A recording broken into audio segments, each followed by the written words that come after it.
هو حضرتك ليه بتقول على جوارديولا ان هو حمار؟ ده مدرب كويس جدا. جوارديولا بقى منه لله، مع عدل رياض على الدكه، فرياض ما بيجيبش بناط، وبكده ايمن ابن احلام كراويه هيكسبني ويتنقوز عليا.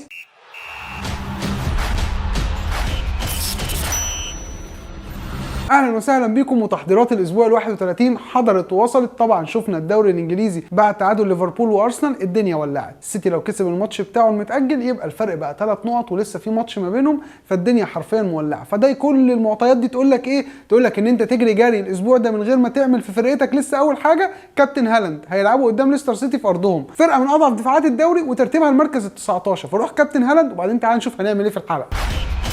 النهارده جايين نتكلم بقى هنعمل ايه في الاسبوع ال 31 ونجيب شويه احصائيات من الفتره اللي فاتت للعيبه والفرق عشان نشوف احنا هنظبط فرقتنا ازاي لقدام. هنتكلم على ماديسون وخلاص كده كفايه قوي عليه ومين البديل ليه. هنتكلم على جريليتش لو هنجيبه، هل نجيب جريليتش ولا دي بروين والارقام ما بينهم اخبارها ايه. هنتكلم على ليفربول بالماتشات بتاعتها لغايه نهايه السيزون حلوه جدا وعندهم دبل، برضه نفكر في مين فيهم. وطبعا هنتكلم على راشفورد، الموضوع بتاع راشفورد مقلق جدا اصابته مع بلانك وراها، فهل ده الوقت ان احنا نخلص من راشفورد ونشوف حد تاني لحد ما يرجع راشفورد ولا ايه الكلام؟ هنتكلم في الكلام ده كله. بالنسبه لتوقعات الاسبوع ال30 هم الشخصين اللي توقعوا توقع واحد من 4 صح، وهو كان هالاند، كان محمد سعيد وكان شادي الفونس، هم الاثنين اللي توقعوا معانا التوقعات الصحيحه.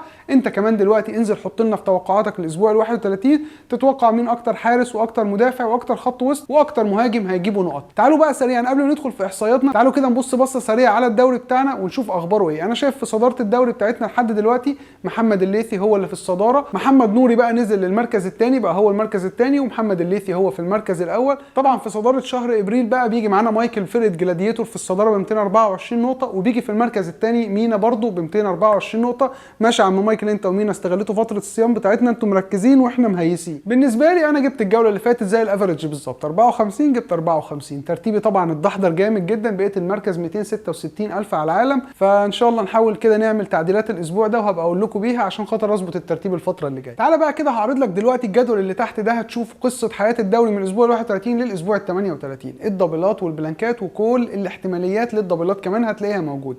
لما نيجي ندخل بقى على الاسبوع ال 32 حاول قدر الامكان وانت بتعمل تبديلتك الاسبوع ده ان انت تكون عامل في حسابك ان انت لما تدخل بلانك ال 32 يكون معاك 11 لعيب بيلعبوا. وده نقدر نعمله ازاي؟ ان انت يكون معاك من تشيلسي وبرايتون واليونايتد والسيتي ماكسيمم 4 لعيبه، عشان دول اللي تحطهم على الدكه ومنهم كمان يكون حارس، ولو قدرت كمان 3 يبقى كتر الله خيرك عشان يبقى عندك لعيب احتياطي لو لاي ظرف ال11 الاساسيين حصل لهم اي اصابه يقدر ان هو ينزل يكفر الدنيا مكانك، فانت تقدر تدخل ال11 مظبوط. يخلص ال 32 من هنا تروح على طول تعبي بقى فرقتك من برايتون 3، من السيتي 3، من اليونايتد 3. حابب تغامر على ليفربول احسن جدول لغايه من هنا لنهايه الدوري ليفربول تقدر تجيب منهم 2، واحد في الدفاع وليكن كوناتي لان سعره رخيص، واحد في الهجوم وهو اكيد هيكون صلاح. نفس الكلام على ليفربول بقوله لك على نيوكاسل، معاك تريبير وتفكر بقى في واحد برده من اللي قدام وليكن ويلسون وليكن ايزاك، بس الفكره محيره ما بين الاثنين، واحد فيهم اللي بيلعب والمشكله ان الواحد فيهم اللي بيلعب بيشتغل لما الثاني ينزل، فالموضوع محير جدا في نيوكاسل قدام. فالاضمن ان انت تخليك على تريبير في الوقت الحالي. بالنسبه لاستون فيلا مش غلط خالص ان انت تفكر في واتكنز اكيد موجود عندك، وان انت تدعم معاه بقى بمنجز او بمارتينيز في حراسه المرمى مش هيبقى خيار غلط خالص. نيجي بقى على الفرق اللي بتصارع الهبوط دي اللي هي بقى يبقى عندك منها شويه لعيبه ديفرنشال، مش غلط خالص ان انت تفكر مثلا من ليدز في واحد زي هاريسون. اما تروح على كريستال بالاس بعد الاداء الحلو قوي مع هودسون اخر ماتشين وجايبين 7 اجوان، مش غلط كمان ان احنا نتفرج على واحد زي ايزي او اوليزيه، برضو دي لعيبه تدعم بيها كديفرنشال، انما الاساس الثابت اللي انا ذكرتهم لك فوق. تعالى كده بقى نبص على احصائيات اخر 4 اسابيع وممكن نطلع منها بشويه ارقام تقول لنا ايه وايه الدلالات بتاعتها. اول واحد زي ما احنا شايفين واتكنز موجود في اغلب الاحصائيات، في اعلى النقط، في الاجوان، في الفرص الخطره، في الاكسبكتد جولز. مخيف، واتكنز اصبح مخيف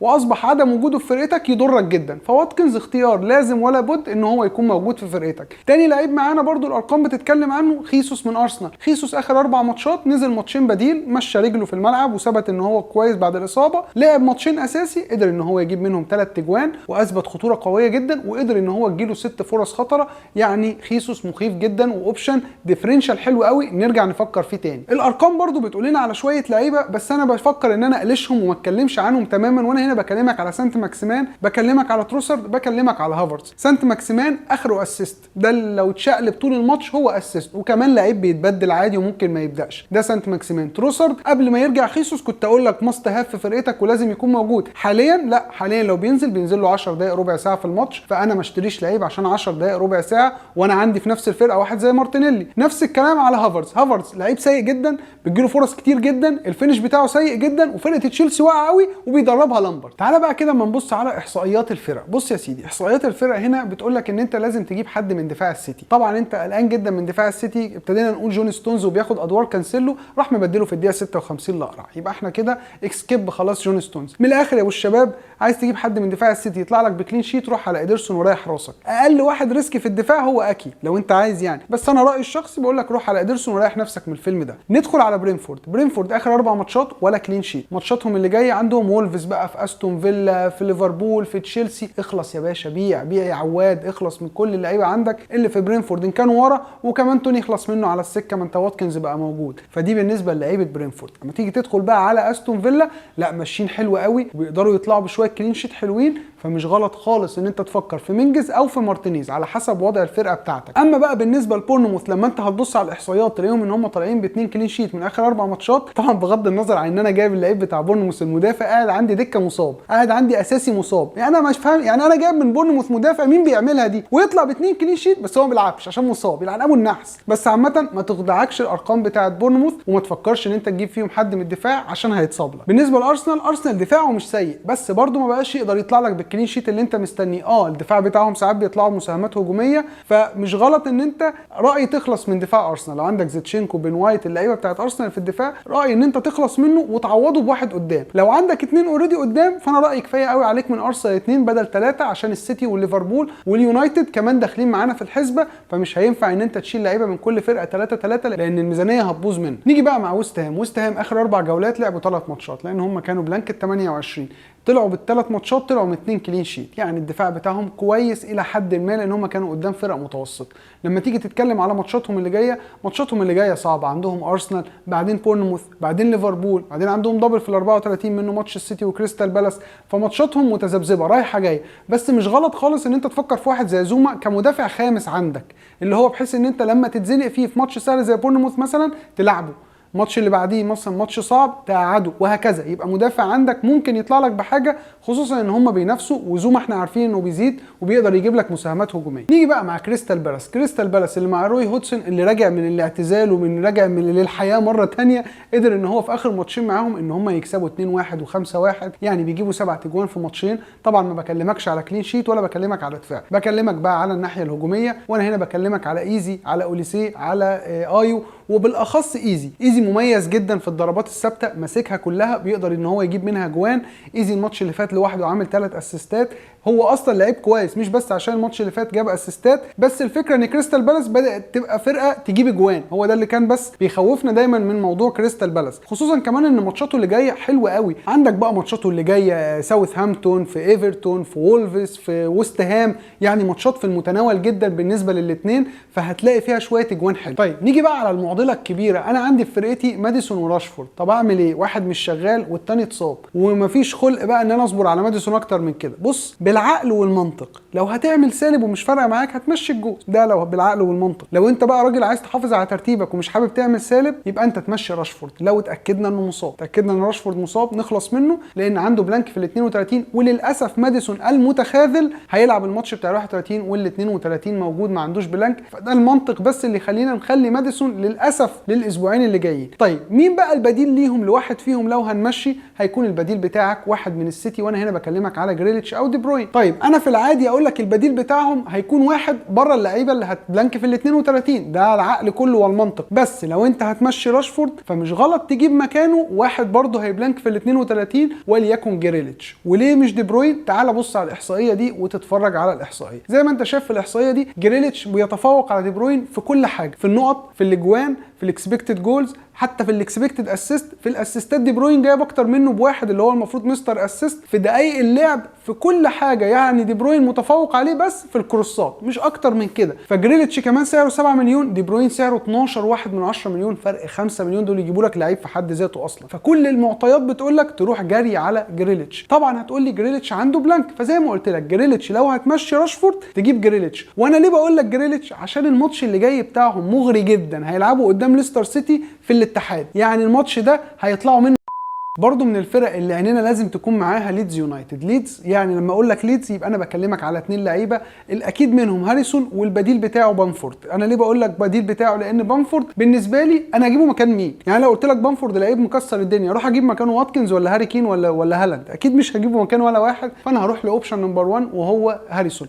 هاريسون عنده 4 ماتشات اللي جايين حلوين جدا بالنسبه لليدز قدام. بكلمك على ليفربول، بكلمك في فولهام، بكلمك في ليستر، بكلمك في بورنموث، واخر 4 ماتشات قادر ان هو يجيب جونين. يعني انت من الاخر الفتره اللي جايه يكون عندك لعيب ديفرنشال نص الملعب ولعيب ديفرنشال في الدفاع، غير كده تكون ماشي على الاسطمبه بتاعت اللاعب. تعالوا بقى نبص كده على ليفربول اخبارها ايه معانا. ليفربول ماتشاتها اللي جايه حلوه جدا. بنتكلم على ليدز، نتكلم بعد كده نوتنجهام، بنتكلم في وست هام، الدبل عندهم فولهام في توتنهام، اي حاجه فيها هام هم راشقين فيها الفتره اللي جايه دي، فهم اللي عندهم بلانك في ال 32 وكمان عندهم دبل في ال 34. طب انا اجيب مين في ليفربول؟ اكيد صلاح، ده اوبشن نمبر 1. صلاح لعيب لازم يبقى اللعيب البريميوم الثالث معاك مع هاري كين وهالاند. تظبطها بقى خصوصا لو انت من المحظوظين اللي عندهم وايلد كارد، يبقى الثلاثه البريميوم بتوعك لازم يكون صلاح وهالاند وهاري كين. ما عندكش بقى وايلد كارد، تتصرف وتجيب لك صلاح في اسبوع، ما تعملش تبديله وتجيبه في الاسبوعين اللي بعديها، او لو معاك فلوس بتبديله واحده تقدر تجيبه. مين بقى اللعيب الثاني اللي ممكن اجيبه من ليفربول يفيدني في الماتشات الحلوه اللي جايه دي؟ انا بشوف انه